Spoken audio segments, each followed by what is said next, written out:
started my talk actually to address the question of physician variance, I suppose, in terms of recommending biopsy. And we've certainly heard this a lot. And as a practicing physician, I think I want to just point it from our point of view, what it looks like is something we call standard care. And when something is new, it's exciting, but it's also dangerous potentially. And you know, people hear about, for example, stem cells. Wow, give me stem cells, I want them. Well, there's a theory that cancer is caused by stem cells. And so we're all eager for the latest, greatest thing, that's for sure. And we all are frustrated by the limitations of our current medical abilities. But as practicing clinicians, our jobs are to rely on what we do know and provide what we call standard of care to patients. That standard of care is moving, it's changing. So it's difficult to rewind, say 3 years ago. But I can do it in my own mind, and I know exactly what the issues were. We were afraid of doing biopsies. We were afraid of killing our patients by doing the biopsy. And it was only through very carefully orchestrated studies, and I credit Bill Harbour primarily for cracking the ice, getting 20 of us around the country to participate in a big trial. It's a lot easier when you tell patients this is a trial, we're not really sure, we think it's going to work, and we're all focusing our efforts. And that's when we all started biopsying, I think. And prior to that, there were a few people doing it. Deborah and Char out in California, and the Shields group. I talked to Carol Shields very carefully many times before I did my first biopsy. And the first biopsy I did was about 3 years ago on a living patient. I practiced on enucleated eyes. On a living patient, my heart was beating like a freight train. I thought, holy smokes, I hope I didn't just kill this person. So as a physician, the biopsy issue is very, very important. And so I understand your frustration with those patients who now, or those physicians who now are not offering biopsy. I just want to give you a little perspective here. Looks like I have a quorum back, so maybe I can start. So this title was given to me, and it's sort of a tough one to navigate. In fact, I was thinking about how to approach this, and it's actually, some of these terms are kind of vague, so I thought, let's just sit back for a minute. You've been through a very heavy-duty scientific couple hours here. And I want to look at it a little differently. In a few weeks, I'm going to take my son down and visit the Grand Canyon, and we're going to explore around there. And I thought, let's just pretend we're floating down a river here. I'm in the boat with you guys. That's how most of us physicians feel. We're trying to make the right decisions and help you guys navigate, through some tricky stuff.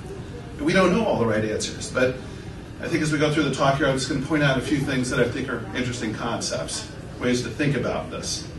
First of all, I want to thank everybody. I want to congratulate Grant and everyone else who's pulled this meeting together. It's fantastic. I'm really impressed to see this number of people. Congratulate all of you for participating. This is the kind of stuff we need. I'm in Colorado, and I'll come to that in a minute. But you're providing a focus on a topic, and that counts for a lot, clarifying our thoughts.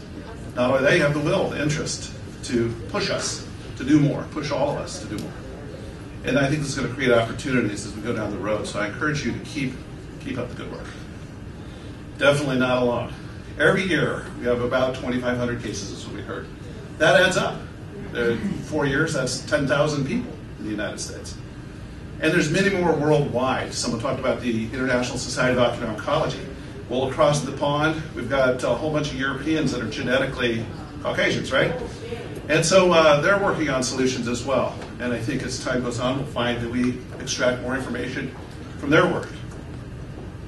So who am I? I'm a retina specialist by training, and I do ocular oncology in Denver. And I see about 40 new patients every year come in the door. Wow, I show this map here because we feel kind of alone in Denver. And here on the East Coast, you drive an hour, there's another beautiful big city.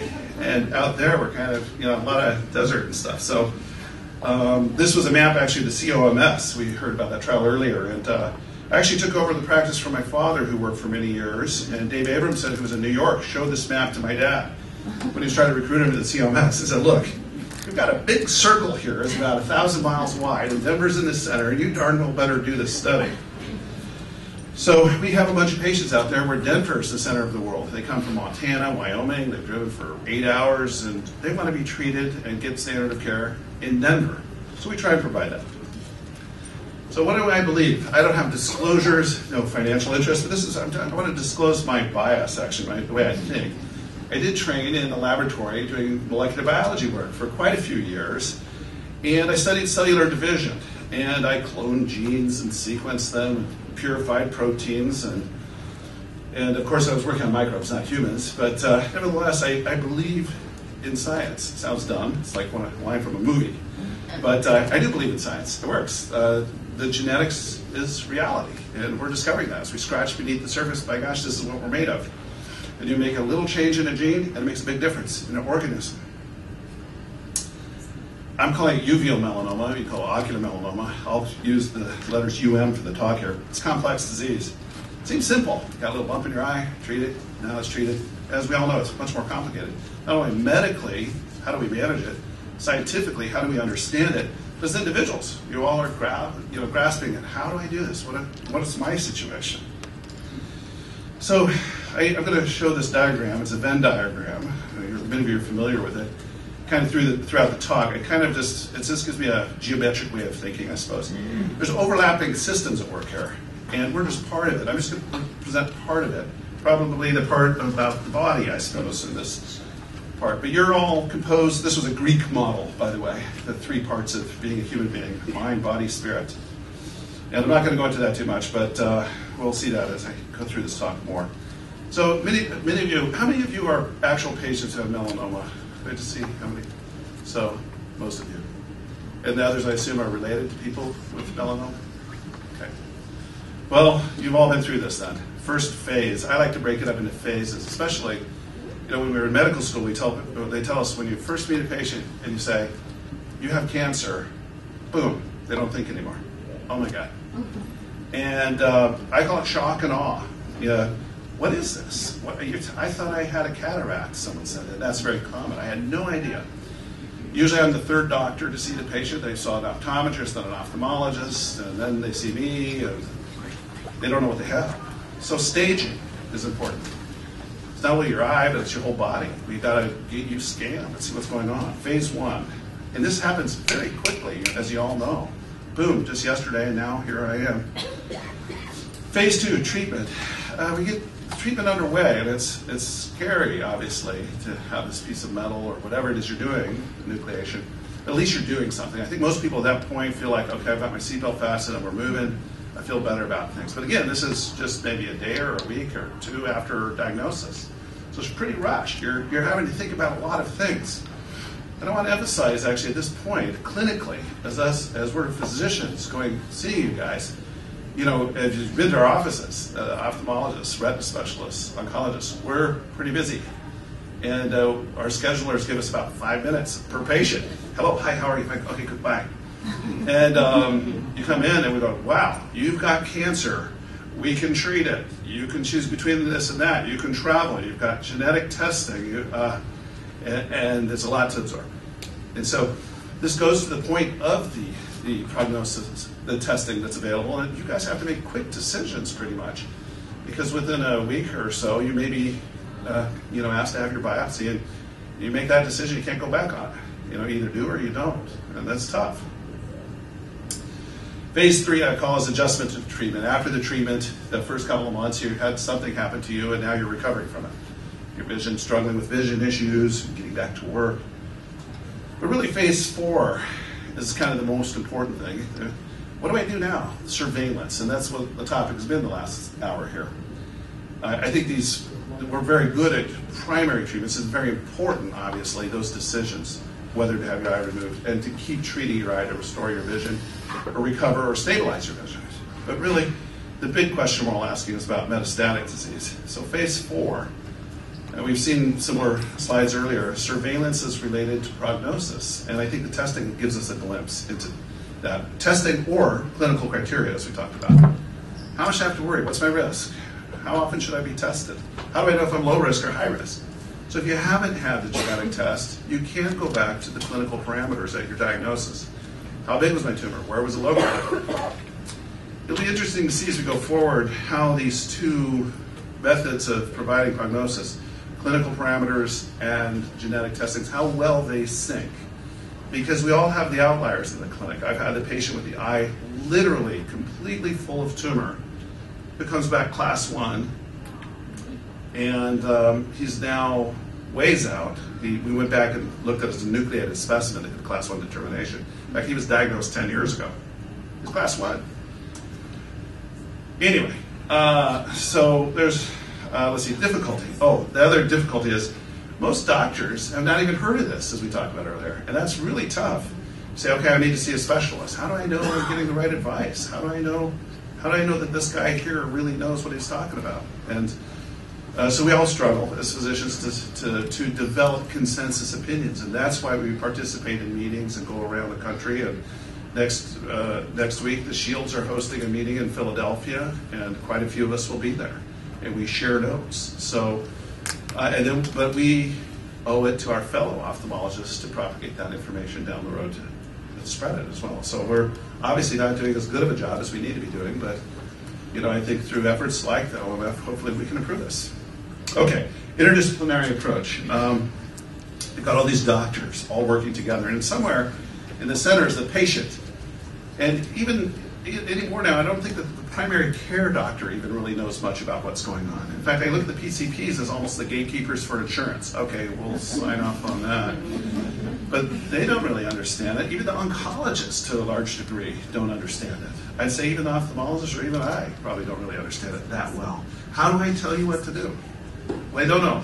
But I think we have to have conversations and discuss options. But here's my point. Standard of care is constantly evolving. It's redefined with new knowledge. It will keep moving. And one could argue that the standard of care now is to be biopsy, at least to be offered biopsy. We have different perspectives. Physicians are on one side. We treat populations of patients. I have hundreds of patients with melanoma. We talk about percentages. Well, you have 5% chance. Patients think about it, I found more in a binary way. Am I good or am I not good? So 20% versus 25% versus 30%, does that really mean anything? So I think there's oftentimes a disconnect. We're at our meetings talking about, well, this has such and such efficacy and blah, blah, blah. And that's for doctors, but we're talking about something bigger here, the overall picture. So I think doctors inform patients, that's our job.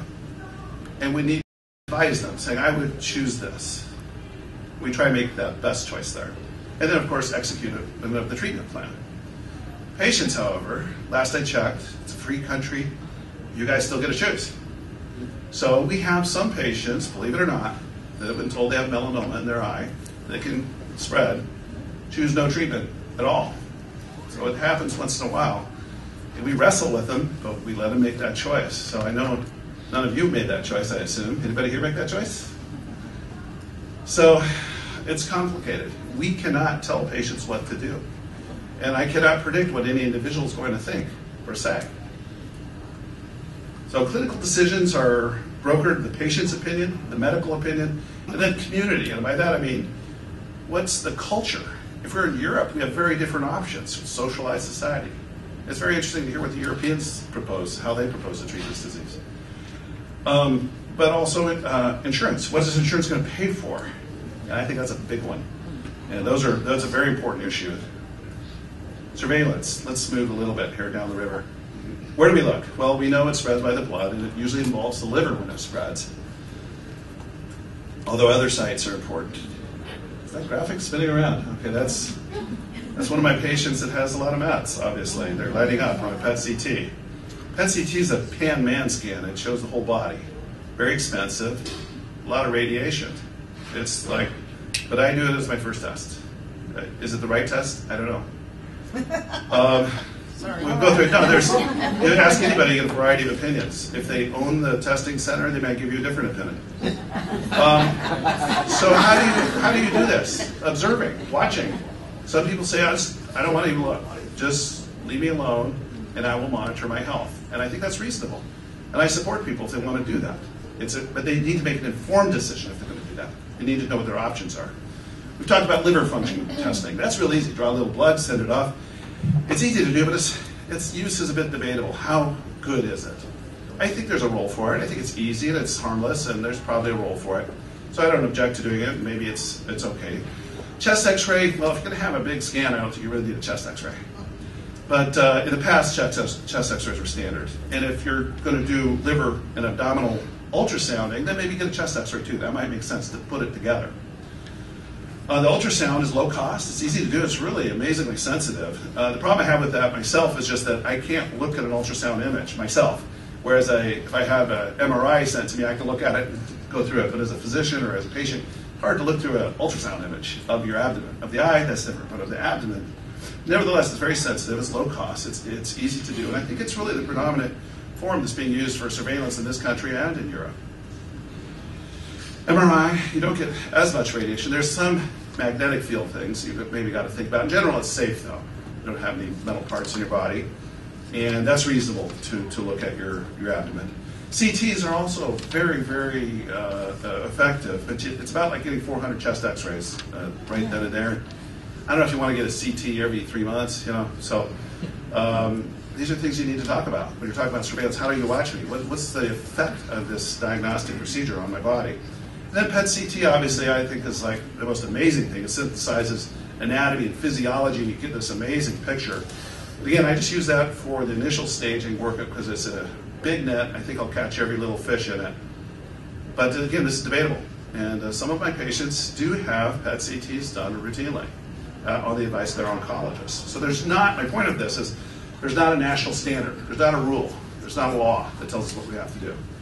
PET CTs, I've found, are very expensive. Insurance will fight you. They don't fight up front, but if you're going to do them routinely, they fight a lot. It's about $5,000 or more per study.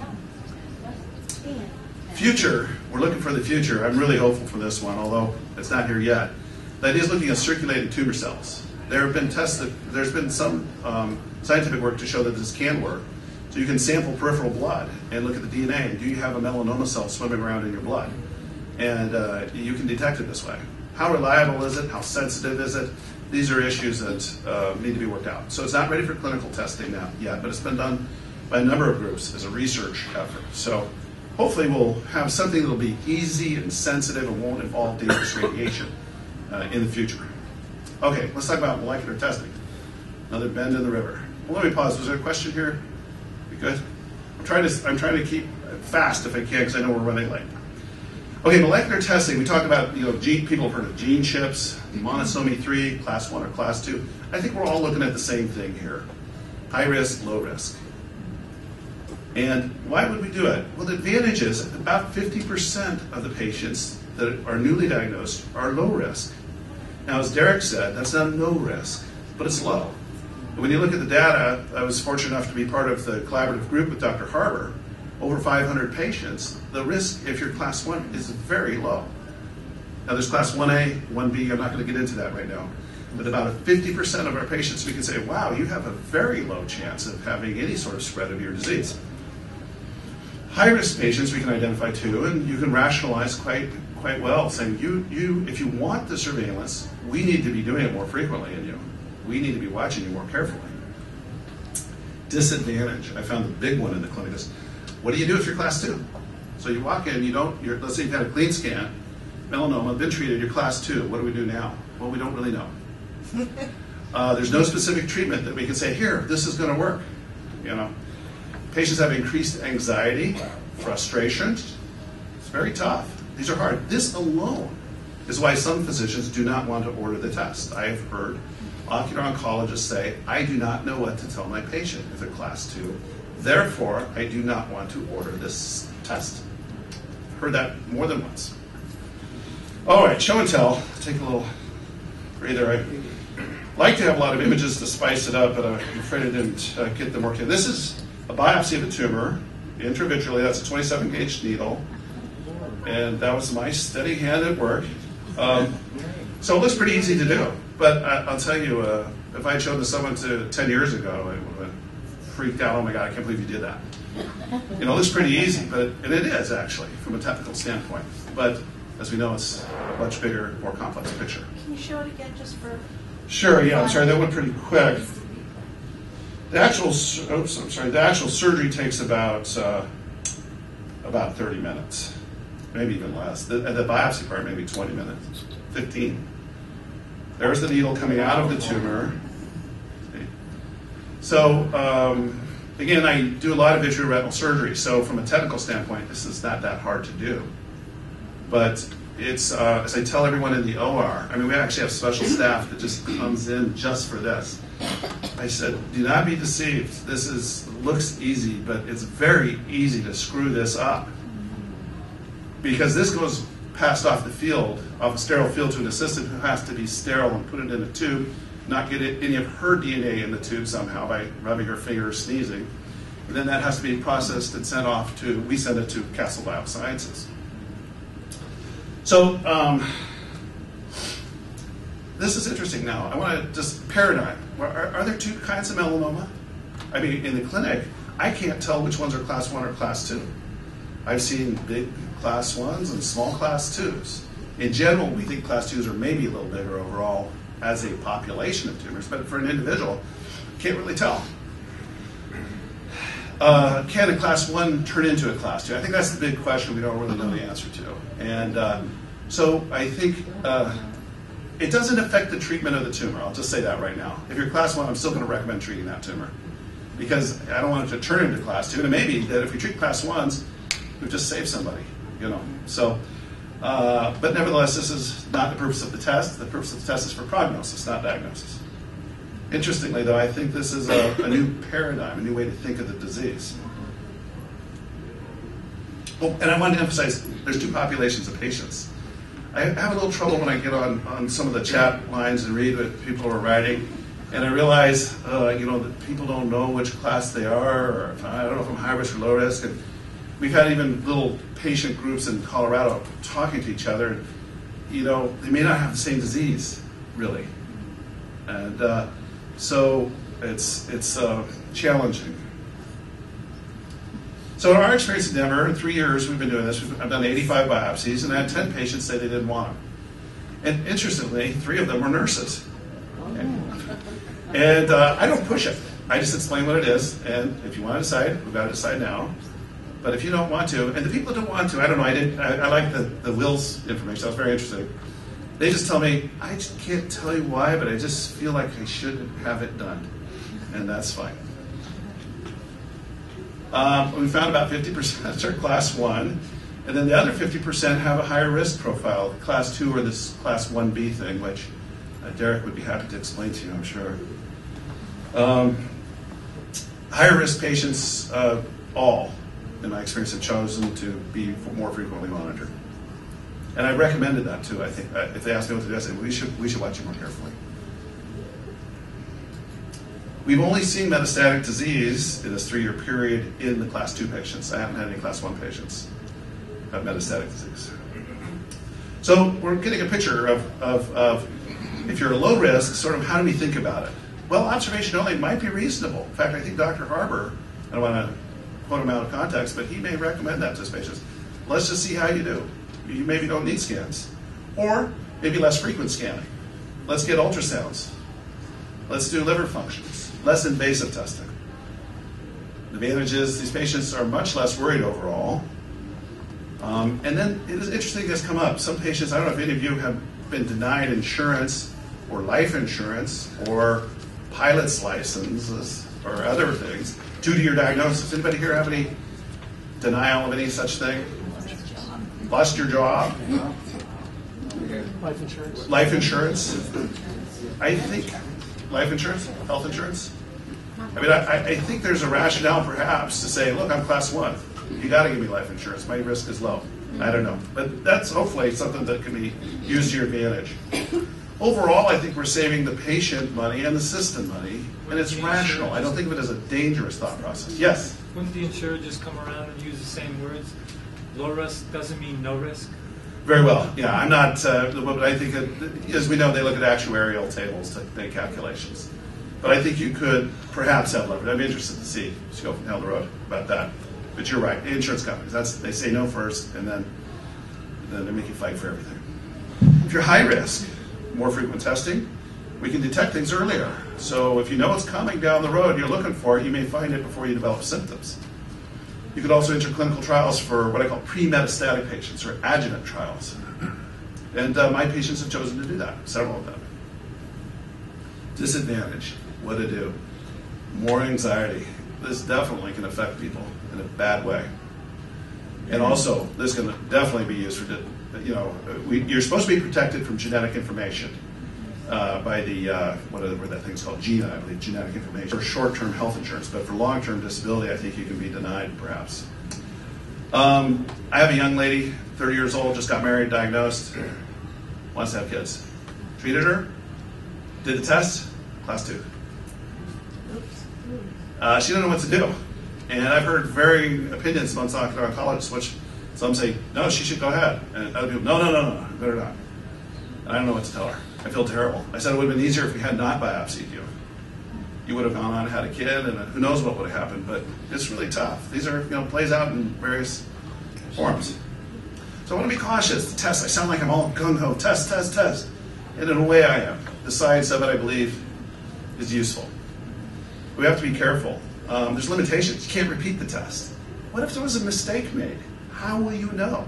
It's really hard to go back. You can't go back. And this has happened in other forms of cancer and other types of testing where someone thought they had something terrible, then, hey, wait a sec, I didn't die. It's 10 years later, what happened? I spent all my money. I thought, and I don't know what the answer to this is. And we've read those stories. So you could get a false result. What if you were told you're class 2, but you're really class 1, or vice versa? I think the error rate is low. I do. But nevertheless, you can't go back and double check. How do you know? Unless it's on a nucleated event. Science is new. We've really only been doing this class 2 test, although it's been in the works. Dr. Harper's been working on it since 2000 or even earlier. And I think his methodology was fantastic, by the way. If you ever want to read about how he developed this test, it's just brilliant. It's an amazing accomplishment in genetics. But we really don't know what it means, actually. We know sort of what it means, but we don't know long range. 10 years out, what is this test going to look like to us? Okay, let's talk about prevention briefly. I know I'm probably running long. I'll keep moving. Prevention, is it all genetically predetermined? I mean, does it really matter what we do? Or is it just what your genes are in your tumor? And I guess we don't really know the answer to that question. But I do think, to go back to my Venn diagram, we're more than just the body. There's other things, our health, nutrition, rest. If we are taking care of ourselves, we're going to be able to fight the thing off better. Spent a day in clinic with Carol Shields, and I love it. She said that to every one of her patients that was high risk. You take care of yourself. And is it the immune system? I don't know. But we're more than just this genetic mutation. So for my class 2 patients, I tell them that it looks pretty grim, but it doesn't necessarily mean you're going to get metastasis. We don't know where those curves are. But I want to get you under that curve, and I want you to be around a long time, so do everything you can. Take care of yourself. Adjuvant therapy. So I'm just going to kind of briefly, I've almost got about 5 slides to go. It's really warm in here. Chairs are hard. Chairs are hard, good. Sit up straight. Okay, adjuvant therapy. The word adjuvant is kind of a funny word. You hear it like, what does that mean? And for me, adjuvant, usually the classical sense sort of means, well, if you have chemotherapy, let's say you have surgical resection, and then some other kind of treatment. That's the other treatment is the adjuvant care. So I looked this up on Google, and this is what they said. It's a treatment given in addition to the primary, main, or in this case, an initial treatment. The initial treatment means treating your eye. Okay, treated your eye, class 2, or monostomy 3. Now what are we going to do? Adjuvant care. Let's say you're clean, we don't have metastatic disease. This is what we mean when we talk about adjuvant care. High-risk patients. I was calling it neoadjuvant care, but that's not right either. So you have to be careful. It's a slippery definition. Okay, so when we look at adjuvant care in uveal melanoma, high-risk patients, treatment after treatment of the primary tumor, but before metastatic disease. Right now, to my knowledge, there's 2 current clinical trials, at least that are registered with NIH, that we can find, and that I know about, and I've had patients go to. And one's at the Cleveland Clinic, and it's a combination of interferon and an alkylating agent. And then in San Diego, There's another group that has a combined therapy, and we can talk about that later. The first one is based on genetic testing, monosomy 3 or whatever. The second one is based on clinical parameters. You got a large tumor, bulb ciliary body, that kind of thing. But I think either of those would test you if you were deemed high risk by either group, by either criteria. So these are real things now, so it plays out. There are options. Now, I can't say that these trials are going to work. And just one note on trials, again, to go back to that. Trials, I remember when I was being trained as a person enrolling people in trials, I said you have to have equanimity. You don't know which way's better. Should I do this or that? I don't know. That's why you're doing the trial. You don't know. A lot of times patients think, oh, the trial, it must work. That's not it. It may not work. We have to figure that out. So I would caution you we're going to be talking about clinical trials, and I don't want to steal any thunder or anything or pop a balloon here, but I think they're promising ideas, but they may not work, and that's why they're trials. When you say a trial, are they doing these 3 different treatments? It's a combined therapy. It's a combined versus a placebo. I don't know what the control subjects are getting. I don't know. I'm sorry, I don't. Surprise. But you can contact these people. There's a lot of clinical trials. They are very complicated. I'm an ocular oncologist. These guys are oncologists. And if you want to reach out, contact them and send you information about it. Thank you. Adjuvant care. There's one little area about treatment of the primary tumor. After you've done the radiation, sometimes we think maybe I should do Avastin in my eye too. Some of you have probably had that. Or should I do laser, TTT we heard about, or steroids? Or should I get rid of the tumor? We've irradiated it. Now should we resect it? Or should I have my eye removed even after it's been irradiated? Is there any advantage to this? And I'm not going to really go into that too much, but there is some thought that might play a role. Some people think... Debulking.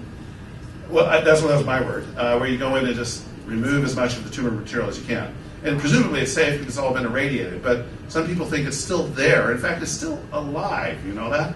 It will breathe oxygen. So if you do a PET CT, your tumor may light up, even though it's treated and it's fine. It just cannot divide. It cannot grow, cannot proliferate. So we've had patients come in freaking out, oh my God, my PET CT, no, you're 10 years out, that thing's a little bump, So, but it can't divide. I say it's like this. It's like if you have a herd of cattle and you neuter them all, you're not going to get any more cows. That's it. You're done. So I like to use metaphors. I think the tumor's neutered, and but it's still metabolizing, and it may be producing something that makes you sick, for example, or you can argue it the other way. Maybe it's there and your immune system is training itself on this dead carcass of a tumor. Maybe you shouldn't remove it. We don't know. It's metastasizing. Metabolizing.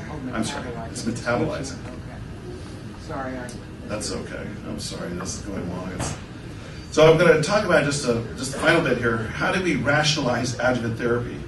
Well, I think we really look at the clues to the genetic testing that's been done. Class 2, what is Class 2? It's a beautiful genetic net we cast and we find out you're Class 2. But what's causing it? And I do think it's probably the BAP1 gene. I believe Dr. Harber, he tells me that. He's got pretty compelling evidence. The BAP1 gene is on chromosome 3, right at the spot where we thought the mutation would exist.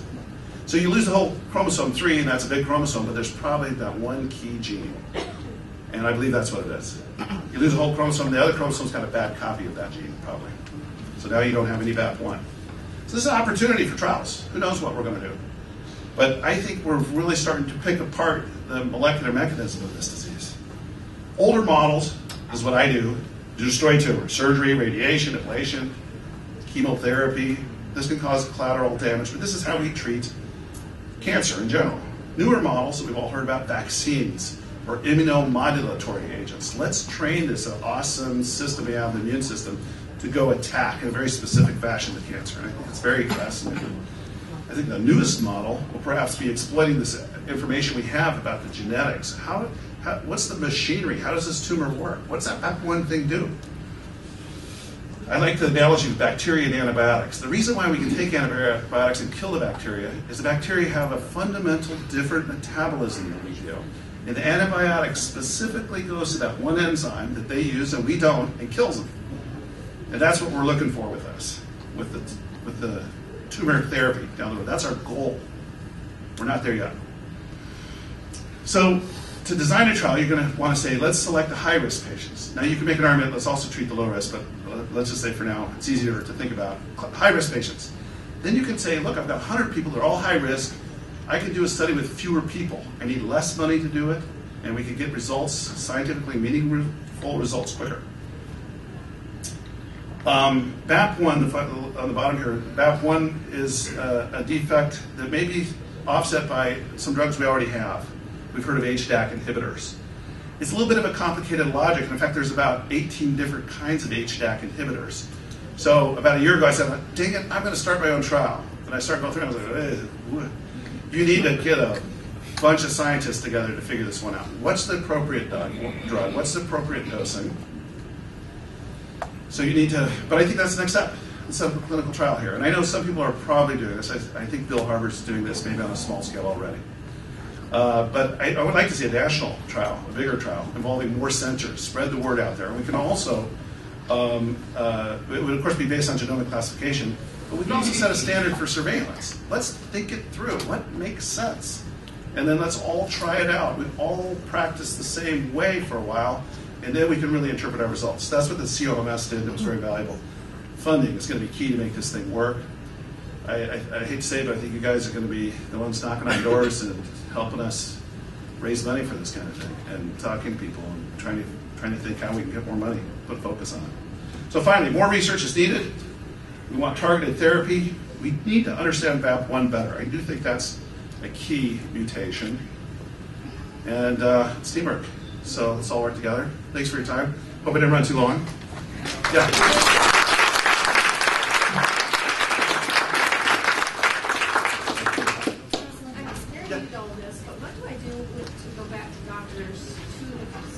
Said to me, testing beyond blood work and x-ray are not warranted by research apparently, and so they're not willing to do any of the MRIs, ultrasounds, anything. Well, I think what I would do at that point was probably get a second opinion.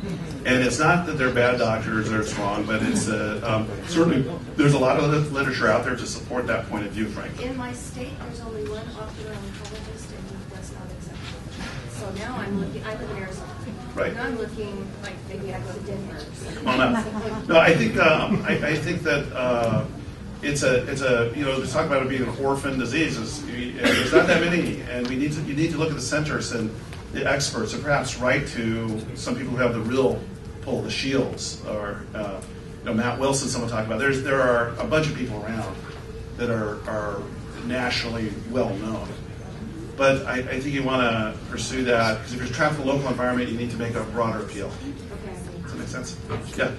What about adjuvant therapy of one kind or another after mets have been diagnosed? Well, and I'm afraid that may include a lot of you guys here. And I think, and that's my point, was actually, someone was talking about, where Colleen was talking about going from the mets back to the high-risk patients. I think the hope is you go from the high-risk to the mets. In other words, it's the same thing, probably. The BAP1 may be one of a series of mutations, but it's what Bill Harvard calls the jailbreak mutation. That's what lets the cells get out and start propagating. Once they're out there, are there other things that need to be done? We don't really know. But I think that hopefully, and that's why we need more research. The BAP1 is an important clue. We've got to follow up on that. It may be that just by fixing that BAP1 thing that you could address the mets. We don't really know. Are you at a disadvantage that you hadn't done the biopsy going forward? That's a good question, and I try not to answer that. Patients oftentimes say questions like that. I'm not trying to be silly, but I'm trying to be practical. Are you at a disadvantage? I think no. You may wish you had a biopsy, but you can't get one, is the bottom line.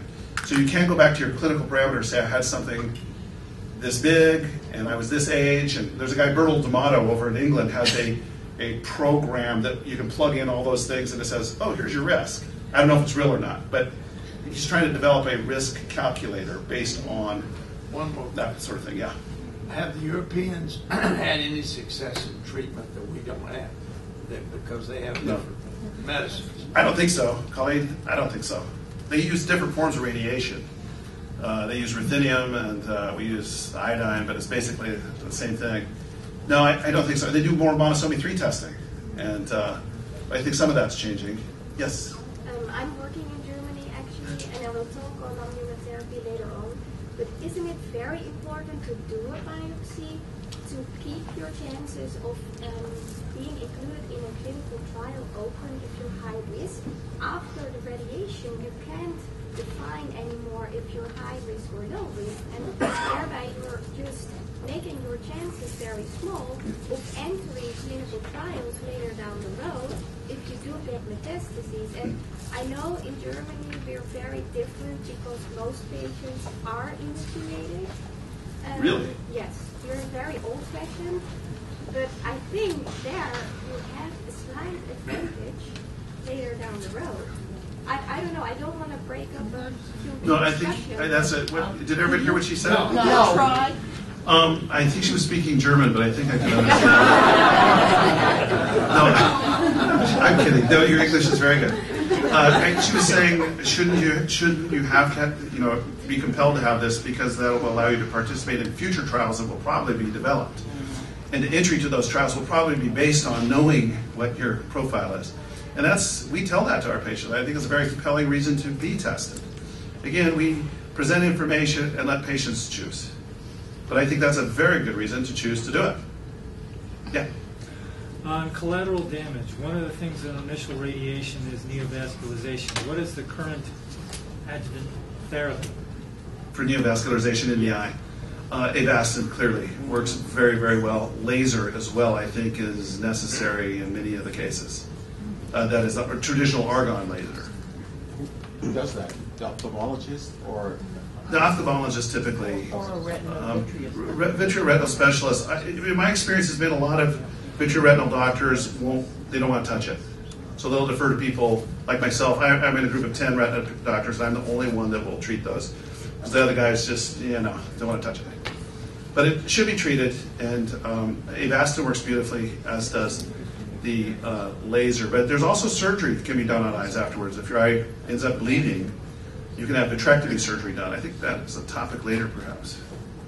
Maybe not. So that we keep pushing back the boundaries. 10 years ago, we'd say, wow, your eye's full of blood and you got high pressure, let's just take it out. And we still hear that a lot, actually. A lot of patients come to me and they've said, I was told that. And we end up doing Avastin vitrectomy, and then they have some peripheral vision and keep their eye, and they're happy. Is it the right choice? I certainly hope so. It seems to be the right choice. Now, if you have a tumor that's well controlled. The problem is if you have bleeding when you present, you come in the door with an eye full of blood, then what do? That's much more difficult. Everybody's different. I'm just really surprised that, I've gone up to Massachusetts Eye and Ear Infirmary and I've seen many, many oncologists and ocular oncologists and everything. And then I did have the tantalum ring implants on the back of my eye. But no one ever mentioned that. And I saw so many, and that hospital was so big. And, I'm just surprised. Well, I trained there. I'm aware of what's going on there. And, again, I don't want to say what's right or wrong, but I want to go back to my first comments about practice patterns. And if you have something that works, and you know that this treatment takes care of the tumor, sometimes it's hard to change that. And especially if it involves a technique that you haven't done, and you're not sure who you're going to get to do it, and you're not sure what the risk is. Especially, if you know the risk, that's one thing. But if you don't know the risk, which is with all new techniques, you don't know the risk, and that makes it especially difficult. Especially when there's a lot of attorneys in Boston as well. Anonymous stuff. That's true. Medical legal, there's a lot of that goes on. And that's why we look to our research institutions, the larger state-run universities, that kind of thing, to maybe take a leadership role, because oftentimes they're protected in a medical legal fashion. They're limited in how much they can be penalized financially for malpractice lawsuits. Where in private practice, I think we're much more vulnerable. Yeah. This is a question that I haven't even heard, but we get the statistics of America as 2,500 new cases per year, including babies. What's Canada like? Well, first of all, I don't think babies get it. There's some children rarely will Well, have it. retinoplasmosis. Retinoblastoma babies, for sure. Right. That's a whole other disease. Let's not go there right It's now. not a different. Okay. But I would say, in general, what you do is it looks at more the racial mixture of the population. So if you're Caucasian, you have a higher incidence of it. Typically, it's quoted at 6 to 7 per million per year. Colleen had a very nice slide showing that it actually adds up over time, so maybe a higher risk. Whereas an African American, maybe 1 out of a million. So it's really not so much where you live, but kind of your racial background, perhaps. Yes. I think you may have been thinking at some point about treatment options in Canada versus treatment options. That may very well be the case. And I think push may come to shove on that issue as we look at changes in insurance policy. I mean, to get a plaque therapy done and to go into the hospital, have a plaque done, all that, your bills are the total amount of money that changes hands is well over $50,000. And enucleation, you can do it for under $2,000. And there are some practical decisions along those lines. Is it right? I don't know. But they're equally, I've seen that argument go both ways. Most people say, oh, radiation's just as good as enucleation. I can keep my eye and hopefully see something. I'm going to do that. But if you're underinsured and you have no options, there are counties in this country where the practice is, well, we're just going to take your eye out. Because it's equally as good by the COMS study. Yes, sir. Oh, I don't have. I was scratching my head. Oh, Looking forward, how do you go about establishing a national standard, regardless of how sophisticated a center or physician is, when you are diagnosed and you have either a biopsy or an enucleation of having that tissue frozen as opposed to being put in paraffin, which would preclude some further testing? You're talking about tissue biopsies. That's a little more difficult. That's a very tough issue. There's things called IRBs, institutional review boards, and they are really sticky about tissue these days. I would say it'd be very hard to have a national standard on that. You can have a national trial, and indeed, Arun Singh has one now for tissue biopsies to be sent to him. Colleen suggested you could do that. There's a number of people that would do that for you. But a national standard, I don't think. But to go beyond that, actually, the national standard for, let's say, surveillance or something, I think a standard is in some senses arbitrary. But at least if you set a practice pattern, that's sort of the scientific method. You say we're going to do things all the same across the board, and let's see what the results show. Let's do what seems to be reasonable and move forward with it, see what the data shows. Yes? Well, for more common diseases, the professional organizations have banded together and established the guidelines and the standards of care. All doctors who treat diabetes know, you're supposed to put an eye exams at certain points in time with certain frequency and so forth. There's the HEDIS standards and all sorts of rules around that. And is that not the case with this because it's too new or too small or something else? All of the above. Yeah, definitely. You're absolutely right. And the AJCC, I forget what that stands for, but the American Joint Commission on Cancer or something like that, Jerry, they recommend genomic-based testing, whether it be the monosomy 3. So we have an authoritative group that recommends that you do that. Yes, sir. I'm sorry. I know I have a bias this way. I'll come over here a second. You mentioned several adjuvant therapies, medications, but you haven't mentioned Yervoy. Do you have an opinion on the Yervoy? I don't. I have some patients that have been on that, the IPI, and I have some that are doing amazingly well, I have to say. I'm kind of shocked how well they're doing. So, but I can't claim to have any scientific knowledge. That's what we call anecdotal. But my opinion seems promising. I've seen a number of for other forms of cancer as well, actually. Yes? I was just going to ask about preventative, maintenance, the surveillance part, because you did mention CT scans and MRIs and liver ultrasounds and all of that, and the 400 X-ray thing. So, what is your recommendation for somebody who's? Do you change it up every? We do to modify. We have a discussion. You're low risk, you're high risk, and then if you're low risk, maybe I said whatever you want to do. These are the options. And ultrasound seems to be pretty much an accepted standard for a screen. I've had several patients have an abnormal ultrasound, which we followed up with an MRI, which was normal, thankfully. But I think as a screening, it's really quite good. Yes, Dr. Padika. Just for general information, we are planning a national study with Yervoy adjuvant treatment. Patients with molecular markers as well as patients clinically staged at high risk will participate with a stratified patient. so that we can compare across different continents the results and see whether mutation marker patients on Yevro do any better than patients without the Yevro, and also clinically versus the mutation markers. Fantastic. Here you have it, fresh off the press. Thank you. The protocol is with the IRB now, so within 2 months we'll open and we'll start accruing centers. Dr. Bedikian said it's with IRB now. So. Great. I know we're running late. Maybe just one more question here. Is there any cross-discipline research being done between two different illnesses? That's a great question. Cross-disciplinary research. It's interesting the overlap with cutaneous melanoma and uveal melanoma.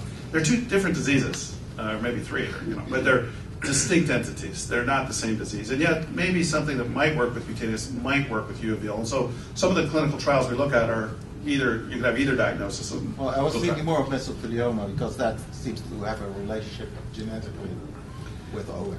It does. In fact, that paper that Dr. Sebula showed earlier, it may be related to BAT1 gene, actually. That's interesting.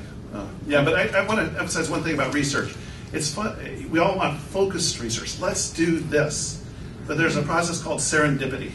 And I think you guys have heard that.